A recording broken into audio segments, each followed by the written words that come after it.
Welcome to Inside the Track, and of course the season is finished, which means that the clubs are now working on deals. We do know one that Liverpool are coming close to, and luckily I've got David here to talk with me all things Liverpool as they try to build a squad that certainly has a much better season than the one that is just gone. David, how you doing? And getting busy now, isn't it, for Liverpool and many other clubs?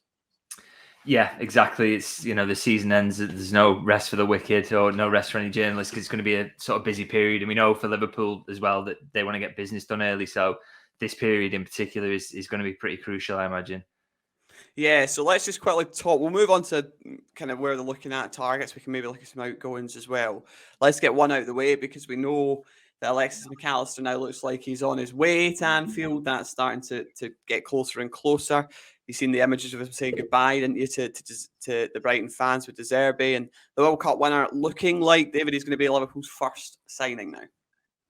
Yeah, things are sort of edging closer on that one now. I think there's, I think things are going on behind the scenes in terms of agreeing personal terms, and I think this isn't going to be a difficult deal for Liverpool to do because I think there's a sort of an agreement there in terms of what the fee would be and a knowledge of how much it's going to cost. A sort of agreement between Brighton and Alexis McAllister in terms of an amount you can go for, and Liverpool are fully aware of that. And yeah, it seems like it's progressing well, and I think the player's on holiday at the moment, so maybe it's going to be sort of wait till he comes back, and then maybe we'll step it up. But I think all the noise is coming out really sort of next week or so is crucial, and maybe that could end up being Liverpool's first signing to get over the line, and a good one really, because an impressive name and a really good start to rebuilding that midfield, because that's a real priority for them this summer.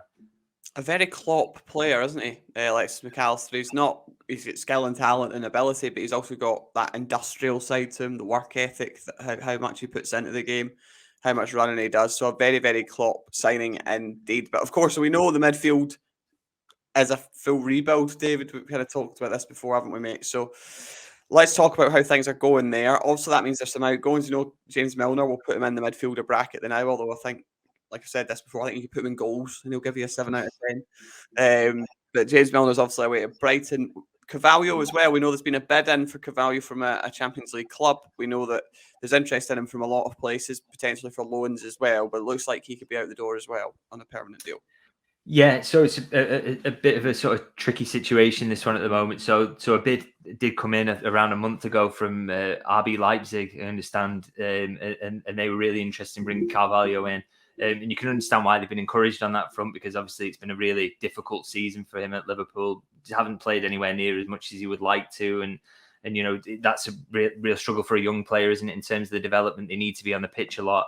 The problem is with that bid coming in, that was rejected out of hand. Liverpool didn't think it was enough, but beyond that, the club itself is quite reluctant to lose Carvalho on a permanent deal. The idea from their thinking is that they would prefer to send him out on loan, and there is big interest around that. We know Burnley, Brentford, and West Ham are three of the clubs who've already inquired about a potential loan move. Now, Liverpool would prefer to go down that route.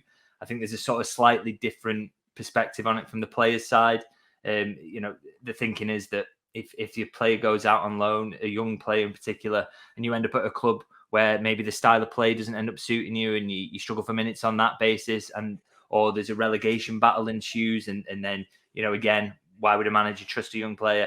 And also hanging over that when you're on loan as a young player, there's always that sort of spectre over it of what's the real interest in my long-term development at this club. As soon as things get a bit tricky, I will be out the team, and a more experienced head will come in. So you can see from the player's perspective why maybe not that keen on making a Premier League loan move, even if you can see why Liverpool would want that in terms of protecting their investment and maybe making a bigger profit further down the line. So I think this is one that's got to work itself out a little bit. I think Leipzig are going to come back in for another bid, and we'll see how that sort of plays out. The possibility here is, and the one that's being sort of tentatively discussed, is a bit of a compromise, which would be, a permanent move, which would suit the player, obviously, some certainty around his future, but also then include a buyback option. And I think that's one to really keep an eye on in the next few weeks to see how that sort of plays out. Maybe that compromise can be reached. Yeah, well, we'll actually talk about a player who has a buyback option on him from another club very shortly. And that is something that more clubs are doing now, especially the elite ones who know they kind of hold the cards with a lot of these clubs. That, listen, you want our player, that's fine, we'll take a buyback option. I mean, there is a thought process that how mad it is. We'd sign a player and another club can just come in and swoop him away back from you again. But look at Malik Tillman at Rangers. Bayern Munich want a buyback option on that. If they make that permanent, we'll talk about Lavia, who I was hinting at there as well. But it's a bit mad, isn't it, David?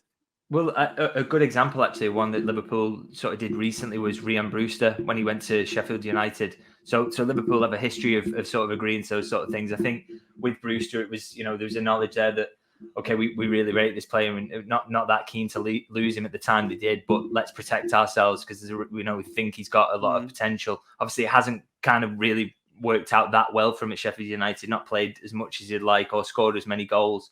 But Liverpool did insert that buyback clause, and Sheffield United were happy with it. So maybe there's potential for a similar thing with Carvalho, as I say.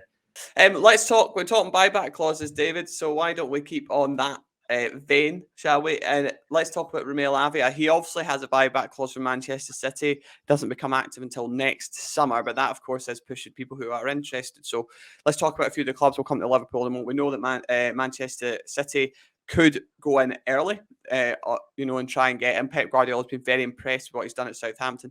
We know that Arsenal, Mikel Arteta very much likes him as well, and they've been on the outskirts of that too. Chelsea probably been the team that have done the most legwork on this at this point in time, in terms of speaking to the people around them, speaking to Southampton, what are they looking for? We think it's around £50 million. This summer, which would make sense considering the buyback's around 45. So that would allow them a little bit of profit, and clubs will use that buyback as leverage, won't they, for him? And then, of course, like I said, Liverpool, who, my understanding, have had a look at him, David, but no official kind of movement on that yet. Yeah, you can see why all these top clubs like him, and Liverpool sort of in and amongst that. I think the one thing you would suggest that, although Liverpool definitely like him, one thing that maybe sort of would slightly put them off it is that element of competition, is the fact that the player is going to have a lot of options, because that suggests to me that it could drag on a little bit. I mean, if Liverpool were to sort of pull the trigger, we know he's on a list, a sort of long list Liverpool have created for this summer, because they know they need a lot of options there because the market's difficult, and they know they need a certain amount of bodies in midfield. But he's definitely on that long list. But I think, again, they don't want to get caught in a situation whereby they get a couple of months down the line and they think they've got the player, and then someone else comes in with a better offer and that gets pulled away from them. So it's maybe not one that Liverpool are definitely going to pursue, but he's on that list, and not one to be ruled out, that's for sure. And you can see why they like him. He's, I thought even in that Southampton team that really struggled, I think he's really stood out, as he's a phenomenal young talent. So definitely one to keep an eye on, but maybe not one that you'd think is right at the top of the priority list at the moment. Yeah, I mean, certainly a player that 19 years old was a star for Southampton, like you said, in that really poor side. I think that shows the quality of a player when it's a side like that and you're still doing what he was doing. He's been absolutely exceptional, and we expect he will leave Southampton in the summer, along with a number of other clubs, and a number of other players. Where he ends up, we'll wait and see. Like you said, the battle's interesting, and I think the battle's interesting for both Liverpool and Arsenal. They're both two clubs that will go, do you know what? We're stepping out of this, and maybe it clears the way for a battle between Man City and Chelsea. But Liverpool, again, we've seen it with Bellingham, didn't we? We're not getting involved in this now. This is going too far, and they will step out if it's too much, which is really interesting. But they are only a counter to that, David. They are only shopping in a kind of small pool in terms of the targets, because everyone's looking at the same kind of areas, aren't they? So if they keep stepping out of these battles, they're going to miss out on players. Yeah, that's it. It's difficult decisions to make. How hard do you push for the ones that are higher up your priority list? And yes, it's sensible at times to pull out, but also other times, you've really got to push, and that's how you make sure you get the special players. I think you will point to it with McAllister. It does seem that they are right ahead of the queue there, and that they've done all the legwork on this one. So that's one that they have really forcefully pushed and not pulled away from. But I think, we are seeing with maybe Mason Mount, it looks like things are easing off with that. He seems to be leaning towards Manchester United, definitely. So, I suppose the proof of it will be in how they play next season, how that midfield looks and functions next season. Will it end up that they end up with an alternative to Mount who doesn't really kick on, who doesn't really sort of work in their system, and that's when the regret comes in. And these are the difficult decisions that Liverpool have to make. But the one thing that you would say is that over the recent years, maybe I thought last summer was a bit of a blip when you look at some of the signings there that haven't kind of worked out. But generally speaking, Liverpool's transfer business in recent years has been very good, and they'll hope to get right back to that this summer and like I say, make some good decisions around that midfield, whether that is, forcing through a move or pulling out of a certain pursuit. Yeah, Mount, interesting. I think Chelsea are looking for around 70, different numbers quoted. My understanding from what I'm hearing is that they're looking for around £70 million for Mason Mount, who's got a year left on his contract. And then obviously Manchester United are paying it around 55 at the moment. That's where their talking started. So, £15 million difference is it's quite a lot at the moment. Chelsea actually originally wanted 80, but I think they're kind of moving. And Mount obviously has agreed to Manchester United, has kind of verbally said, listen, I'd like to come play Champions League football with you guys next season. So yeah, I think Liverpool are kind of out of that race at this point in time. They worked hard on it though. That'll be disappointing for them. That was one that they definitely wanted to bring in, David. You know that they did a lot of legwork on it. So that'll be a disappointment again for them. A bit like the fans will be disappointed, won't they? You're talking about Bellingham, now you're talking about Mount. There'll be concerns maybe that they keep missing out on these guys. Yeah, and I think I think it is a disappointment because I think you look at that role that was really sort of open for him in the team, which is that right-sided number 8, where Jordan Henderson's been playing recently and not looked a great fit at this stage of his career. So to bring in someone like Mount, who's really experienced playing that position, he's English, so it helps out in terms of the homegrown numbers, which is something Liverpool are going to have to think about. And obviously he's a really quality player, and I think he struggled last season, didn't he, for Chelsea? But I think the 2 seasons before that has been player of the season. So a really quality, experienced player who would have been a sort of ideal fit for a Jurgen Klopp system. So a real shame to miss out on him. But I think one thing you would look at on that situation, I thought Chelsea's situation in terms of needing to sell players for FFP. Sort of had them over a barrel a little bit. But what's happened is because there's such strong interest in Mount, they are actually being able to sort of create a bidding war and force the price up a little bit. I think, there's a real chance that United end up being sort of pushed into overpaying. But you also would say that United, with the money that they generate, can generally afford that. So, whereas Liverpool have probably got to be a little bit smarter about it. So probably been sort of priced out the running for in terms of that one a little bit, which is, it's a shame, really, because I think he would have been a really good fit, and I think Liverpool will be disappointed because of the work they put in behind the scenes. But when the numbers start getting like they are for a player who's 1 year out from the end of his contract, and in the situation Chelsea were in, I think they would have expected to cut a nicer deal on that, and it's just not worked out that way. Yeah, you could understand it for like a Harry Kane who's got a year left because he's just scored 30 Premier League goals. The 100 million Spurs are demanding, you can kind of be like, right, I get that. That's Harry Kane. Mason Mount's not even really kind of featured for Chelsea this season. He's kind of been on the peripheries of things. It's a hard ask from Chelsea, but I'm sure they'll. Listen, it's a prediction from me. Don't tweet this out, but I think that they'll land at around the 60 mark and it'll be done. That's what I'm seeing at the moment. But football's weird, and we'll wait and see. Let's talk about Youri Tielemans, David, just quickly, because there have been a lot of links towards Liverpool for Youri Tielemans. It would be obviously available for nothing. Good player, Premier League experienced. Didn't probably do himself any favours, I think, this season, maybe with some of his performances and perhaps attitude within games. I think it was very clear at times he kind of down tools, which you don't usually say about players. Is that someone you could see Liverpool going for? Well, it's been linked for a long time, and I think there is an appeal there, isn't there, in terms of a free, and it wouldn't be a difficult deal to do or to sort of sell to the player. But I think there's one big question mark over him, and it's in terms of physicality, and that's an area Liverpool are really, really sort of focused on this summer is getting people who can get about the pitch in that central area. And I don't think Tielemans has ever really been that player. It's kind of easy to get off the back of him, and Liverpool have seen that happen enough times this season. They don't want that happening again. So I just think at this stage of his career now, it probably doesn't quite make sense as a Liverpool signing. Plus the wages would be crazy to tie you into one that you just trying out. So I don't expect that to be one that Liverpool pursue, to be honest. Yeah, there's a lot of interest in Tielemans in Europe as well. You might even actually see him move.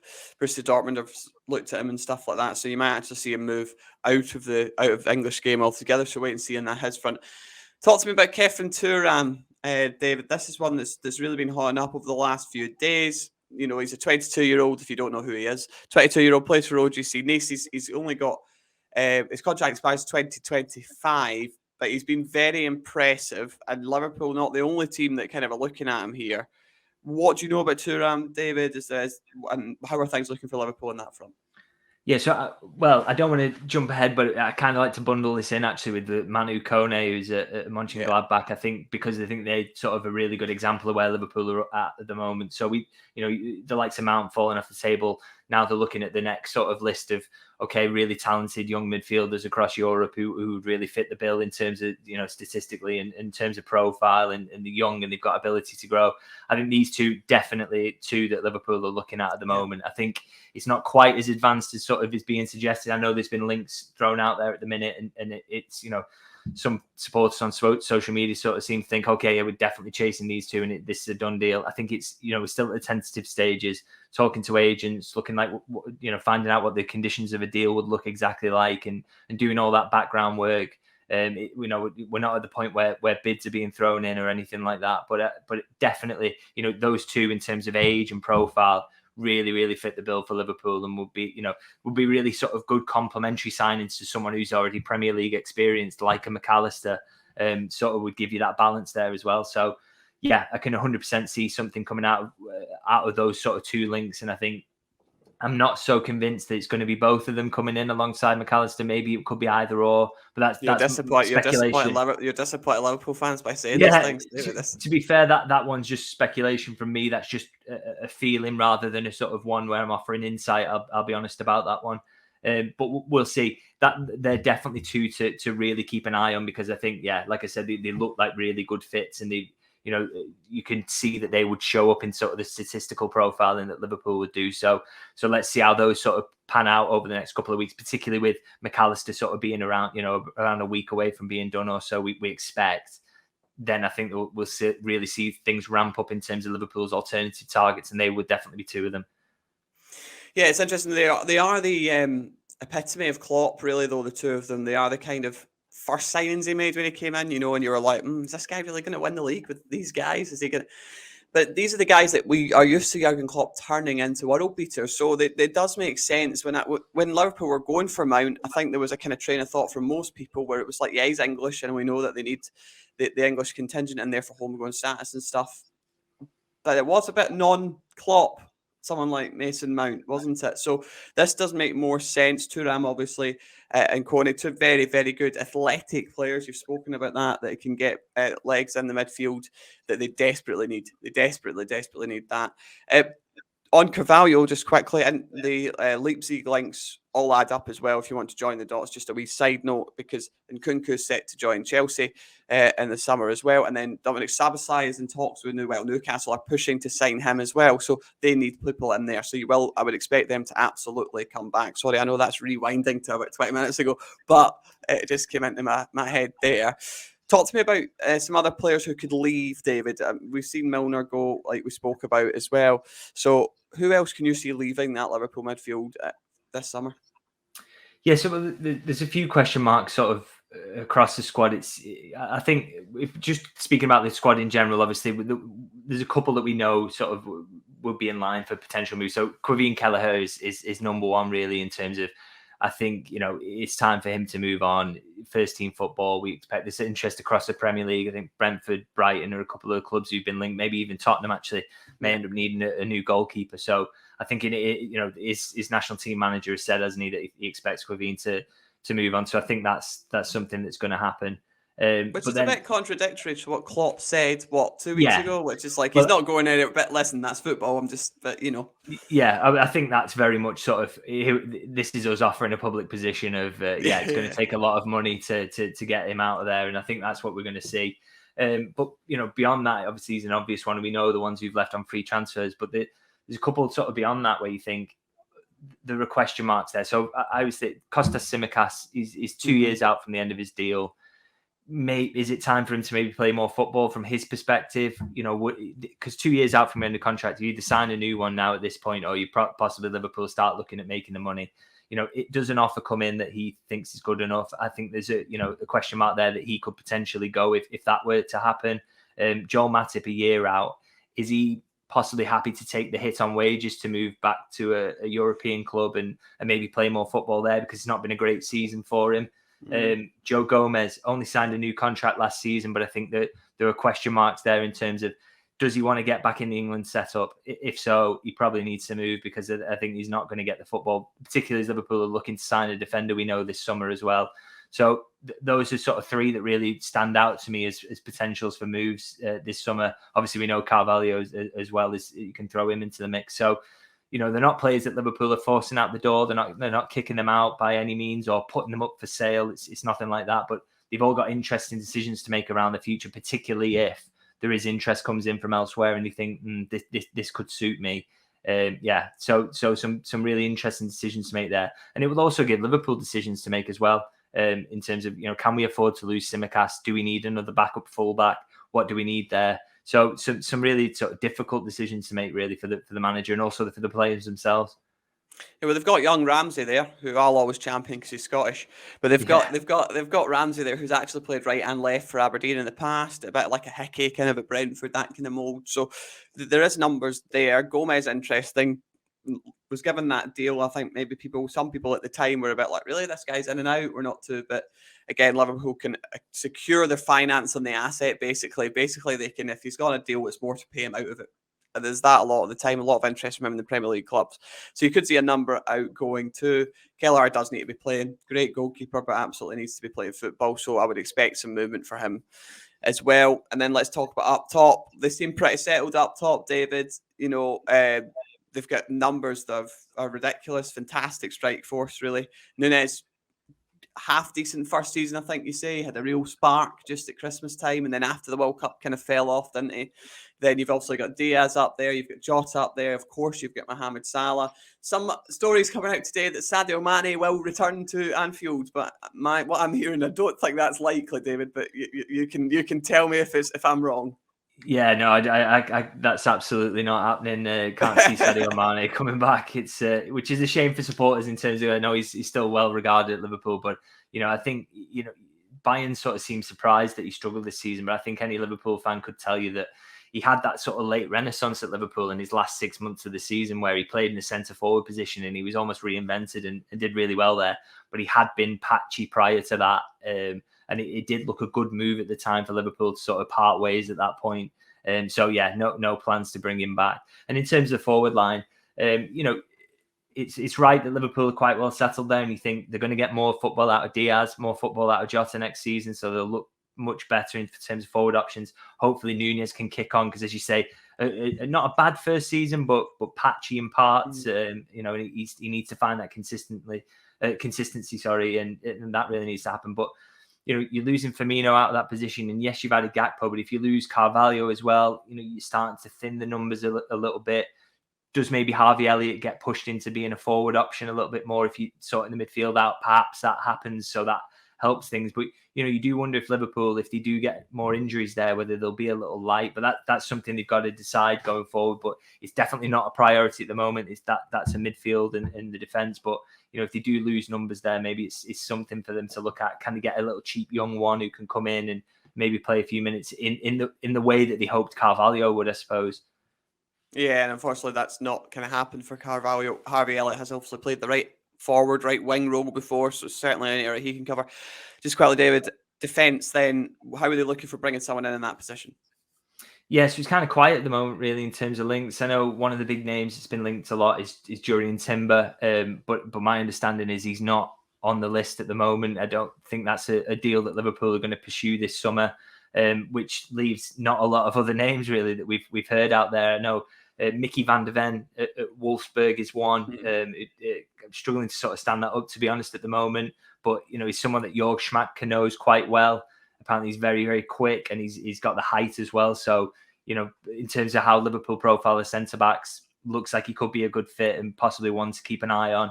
The other name that's been mentioned is Gonzalo Inacio at Sporting. Yeah. Don't know an awful lot about him, but again, he's young and got potential. So, maybe that's a good fit there. So it's definitely one that Liverpool are going to look at. And yeah, not a lot of names, as I say, out there. So maybe Van der Ven out those seems the most credible to me at the moment, but we'll see how that sort of pans out. Yeah, well, I can tell you about Inacio. It's something that someone I've reported on before. Certainly a very good young player. Portugal getting quite a few of them at the moment. Right-sided centre-back, can play on the left as well. Young, been watched by a number of Premier League clubs, and a lot of them have been unnamed. But that, you say that and people get excited. if they're a good young talent in Europe, you're sending a scout to watch them, aren't you? Really? I mean, they go and watch thousands of players throughout the year. So we do know that he's been heavily watched by the likes of Newcastle. We do know he's been watched by a number of other clubs as well. So definitely a player that's got a potential for a big move in the summer. It's just where he goes, David, and we'll see if Liverpool come in on that front. But won't be cheap by any stretch of the imagination. Will not be cheap, and probably a player that ends up in a bit of a bidding war. So automatically you're thinking, all right, well, Liverpool might drop out of that. It's a huge summer. It's only just beginning. The window officially opens on the 14th, isn't it? So clubs haven't even, the window's not even opened yet, and we're already kind of getting non-stop stuff. So keep across David's Twitter pages. Links are in the description. Mine, Football Insider, everywhere you need. Everything you need in description and stuff. And we'll be in touch. We'll be in touch. We'll give you a bell. It's not an interview. Yeah, I know. David, you've done all right. We'll let you know. We'll see you in the next one as we keep rolling on into the transfer window and it gets busier and busier. Cheerio.